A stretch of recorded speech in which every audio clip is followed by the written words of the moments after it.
ఇక హైదరాబాద్ లో ప్రముఖ గ్లోబల్ టెక్నాలజీ కంపెనీ హెచ్సిఎల్ కొత్త టెక్ సెంటర్ ఏర్పాటు చేయనుంది. దావోస్ లో జరిగిన world economic forum Telangana pavilion లో తెలంగాణ సీఎం రేవంత్ రెడ్డి, పరిశ్రమల శాఖ మంత్రి Sridhar Babu, HCL tech global CEO MD C Vijay Kumar తో చర్చలు జరిపారు.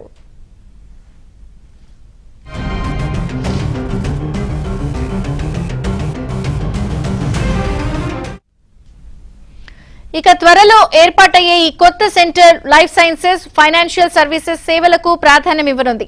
అత్యాధునిక cloud, artificial intelligence, digital transformation సొల్యూషన్లను అందించనుంది.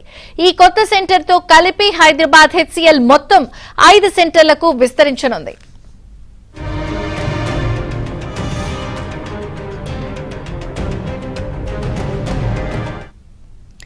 హైటెక్ సిటీలో 3.2 లక్షల చదరపు అడుగుల విస్తీర్ణంలో హెచ్సిఎల్ కొత్త క్యాంపస్ ఏర్పాటు కానుంది. ఇందుకోసం ఇండియన్ గ్రీన్ బిల్డింగ్ కౌన్సిల్ నుండి గోల్డ్ సర్టిఫికేషన్ కూడా అందుకుంది.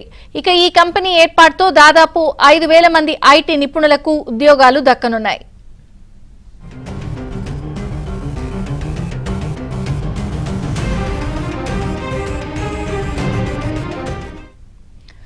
ప్రపంచ స్థాయి మౌలిక సదుపాయాలతో పాటు ఐటీలో ప్రతిభావంతులైన నిపుణులతో ఇప్పటికే హెచ్సిఎల్ గ్లోబల్ నెట్వర్క్ సెంటర్ గా హైదరాబాద్ అందరి దృష్టిని ఆకర్షిస్తోంది. ఈ కొత్త సెంటర్ మరింత అత్యాధునిక సామర్థ్యాన్ని అందుబాటులోకి తెస్తుందని HCL tech CEO Vijay Kumar అభిప్రాయపడ్డారు.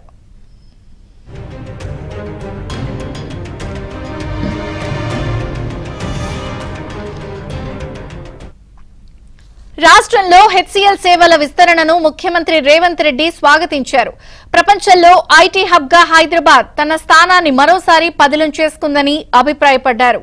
వచ్చే నెలలో కొత్త సెంటర్ను ప్రారంభించాలని ఆహ్వానించారు.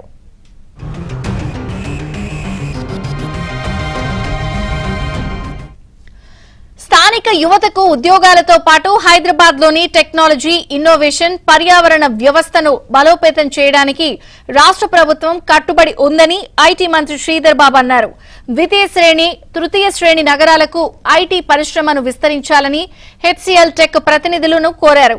ప్రభుత్వం తరపున తగిన సహకారం అందిస్తామని హామీ ఇచ్చారు.